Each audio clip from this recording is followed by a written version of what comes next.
j'aime bien ces temps-ci m'interroger quant au sens des mots. Parce qu'on entend des mots, on les emploie, mais on n'a pas toujours la bonne définition. Et parce qu'on n'a pas toujours la bonne définition, on ne fait pas toujours les bonnes associations. Donc on va revenir tout simplement à ce que le dictionnaire nous dit, et ça va nous permettre de partir tous et toutes du bon pied. C'est le Larousse qui l'a dit, c'est pas moi. Donc on va lire ça ensemble et on va accepter que c'est ça notre point de départ, quel que soit ce qu'on a comme perception. Donc on va partir du bon pied avec le mot racisme. Qu'est-ce que le Larousse me dit? Je pense que c'est un dictionnaire qui est assez simple, accessible, donc on devrait se retrouver dans cette définition. C'est une idéologie qui est fondée sur la croyance, j'aime bien ce mot, croyance, qu'il existe une hiérarchie entre les groupes humains. On n'a pas dit que c'est un fait, on dit que c'est une croyance, donc un système de pensée. On nous dit qu'autrefois, ces groupes-là, appelés races, étaient appelés races, et qu'il y a des comportements qui seront comme inspirés par cette idéologie. Si ma position de tenir le micro me fait pousser des ailes, que tout à coup, je me prends pour la mairesse de Montréal, vous comprenez qu'il y a une attitude qui va arriver. Mais ce n'est pas vrai. C'est dans ma tête que ça se passe. Donc nous sommes dans une perception qui nous amène à poser des actions.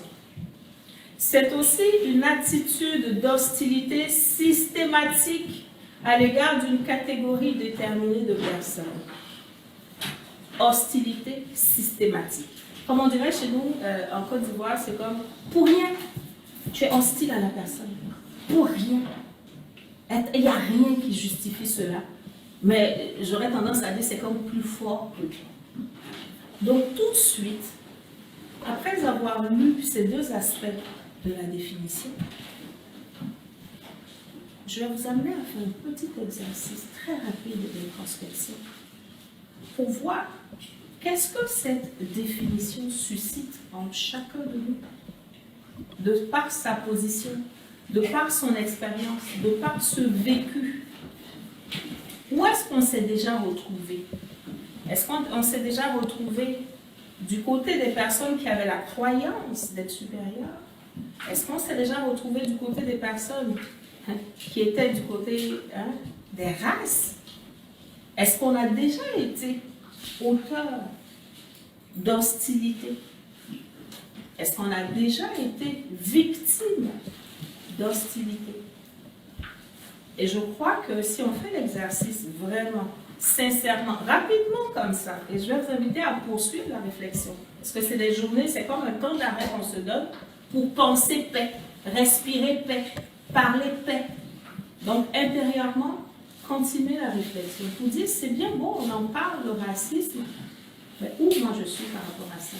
En tant qu'individu d'abord, on a déjà les élus qui s'occupent de leur part, mais en tant qu'individu, nous avons aussi notre responsabilité.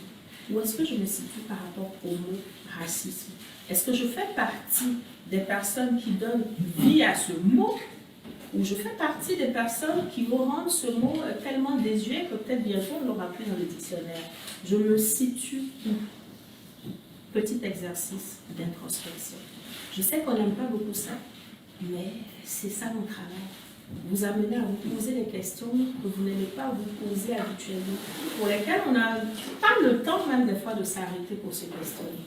Donc avant d'espérer des lois, avant d'espérer des choses à plus grande envergure, est-ce qu'on peut revenir d'abord à nous? Est-ce que ça part aussi de nous?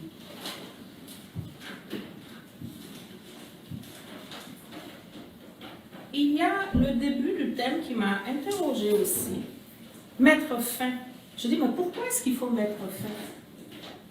Est-ce qu'on est assez connecté au pourquoi de cette action? Pourquoi il faut mettre fin? Est-ce que c'est un effet de mode? Est-ce que ça fait chic de parler paix? Est-ce que ça fait chic de parler combat contre le racisme? Est-ce que c'est un effet de mode? Ou est-ce qu'il y a une motivation profonde?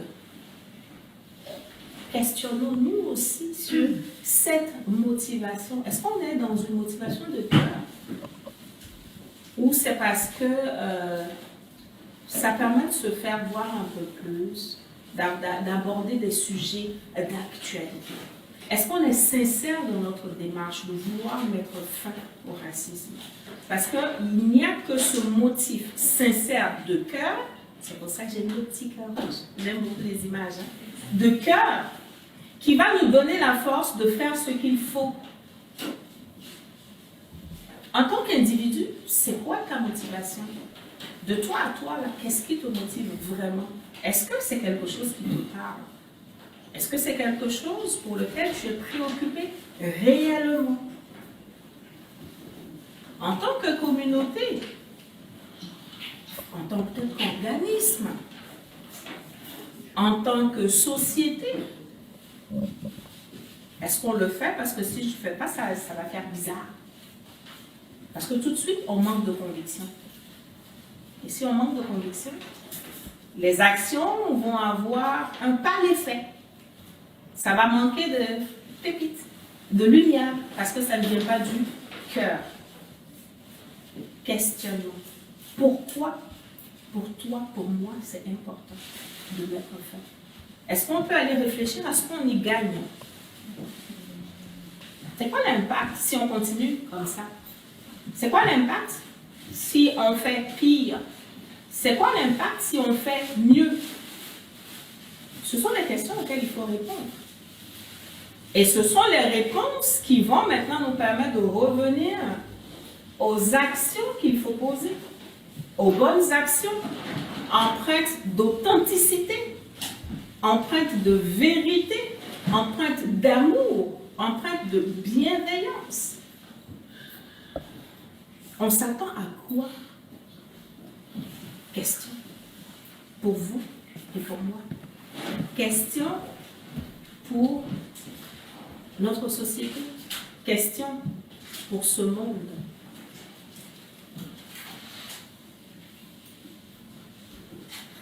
Et là, je vais vous inviter à faire un petit travail, à noter quelque chose qui vous vient à cœur comme motivation.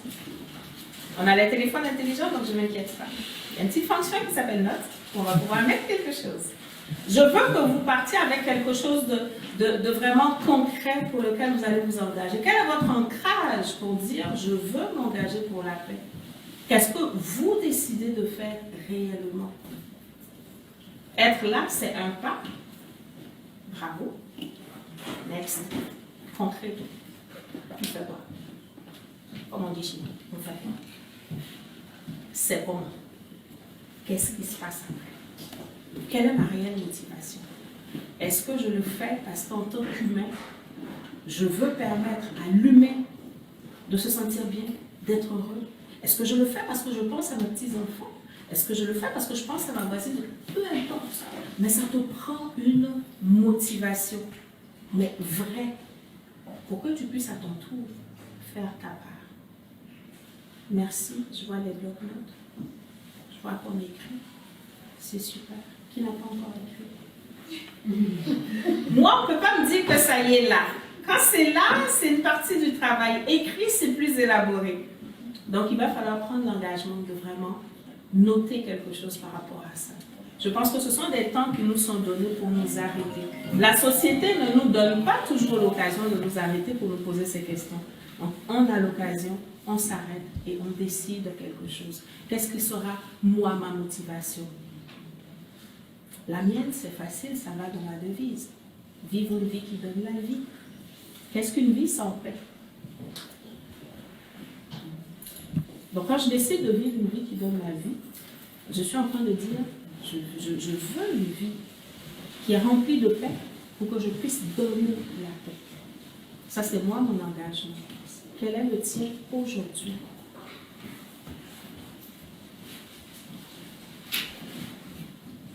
Et la suite du thème, c'est par la paix. Mettons fin au racisme par la paix. Je me suis dit, mais pourquoi on choisit la paix? Est-ce que c'est la seule solution? On a un comment? On veut mettre fin au racisme par. Donc on a un comment qu'on a déjà identifié. Je reviens encore à l'authenticité. Parce que c'est ce qui va nous aider au plan humain, au plan sociétal, d'être vrai dans la démarche. Est-ce que c'est un choix libre de vouloir entretenir cette paix? Est-ce que c'est un choix libre de vouloir mettre fin au racisme? Ou est-ce que c'est un choix qui s'impose?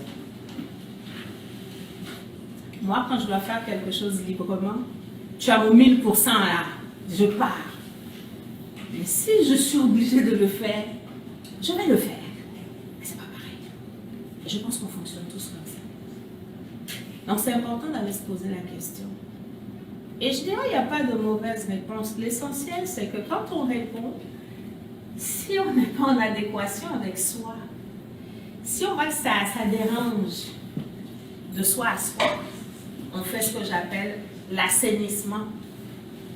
Il faut rendre ça propre. Il faut ramener ça vers une motivation qui nous donne nous-mêmes la paix. Tout simplement parce que c'est vrai. C'est vrai pour nous. Donc c'est plus facile de le diffuser.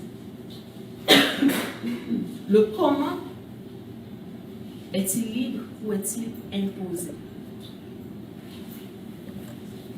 Le quoi, on a choisi que c'était la paix qui devait mettre fin au racisme, en tout cas dans ce thème-là.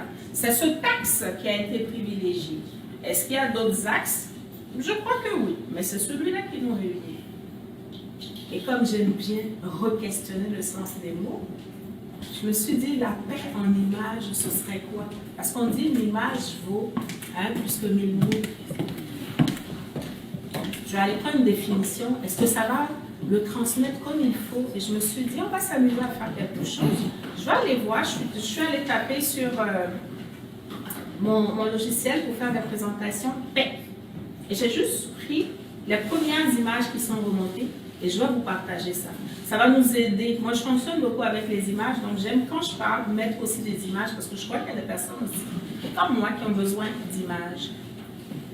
Donc, la paix en images, voici les premières images que j'ai trouvées. Des mains qui sont ouvertes. On voit des colombes. On pense au monde entier. Quand je regarde le design qui est dans la main, on est comme attiré par plus grand que nous. Ça fait penser méditation, je dirais même spiritualité. Donc toujours l'élan vers quelque chose de meilleur, de plus grand qui nous attire. On voit la nature. La colombe ne pouvait pas y échapper. On voit l'unité autour de quelque chose. Là, c'est autour du monde. On voit des mains qui se prennent, donc contact, proximité, rapprochement, égalité. Je trouvais que c'était assez fort pour nous donner autant de définitions de la paix. Parce que si on se pose la question de savoir mais comment moi je peux y arriver, peut-être que ça a l'air banal, mais ton beau petit jardin que tu fais devant chez toi au printemps, ça donne la paix à quelqu'un. Tu ne le sais pas. Quelqu'un qui est stressé à la maison à cause de X, Y, Z, mais qui chaque jour, en passant chez toi, a comme une pause paix. C'est ta contribution. Qu'est-ce que tu es capable de faire dans ton quotidien? Est-ce que c'est le rapprochement avec l'autre? Est-ce que c'est toi-même apprendre à gérer tes pressions internes en ayant plus de temps d'arrêt? En prenant des temps de méditation pour être une personne qui ne part pas tout le temps comme ça au quart de tour, déclarée. Peut-être que ça va te prendre ça tous les matins avant d'aller au bureau. Pour être une collègue pacifique. Un collègue pacifique. Il y a tellement d'images. Rendons ce mot plus proche de nous. Ne le voyons pas comme des choses qui se discutent au G8, à l'ONU, au machin. C'est beaucoup plus proche de nous, la paix. Et je pense que ces images nous parlent. Ce ne sont pas des images très futuristes là, qui ne sont pas accessibles. La nature nous aide à entretenir cette paix. Les relations qu'on accepte d'avoir entre nous nous aident à entretenir cette paix. Notre posture intérieure nous aide à entretenir cette paix. On a tellement de ressources. Donc j'espère que juste ces images, ça agrandit votre boîte à outils pour manifester la paix, pour entretenir la paix, pour donner la paix. J'ai fait le même exercice avec des mots. J'ai tapé paix et j'ai vu quels sont les mots qui revenaient en premier. On a la sérénité. Comme dit un de mes mentors, si tu ne maîtrises pas tes empires intérieurs, ça va être difficile pour toi de maîtriser ton empire extérieur.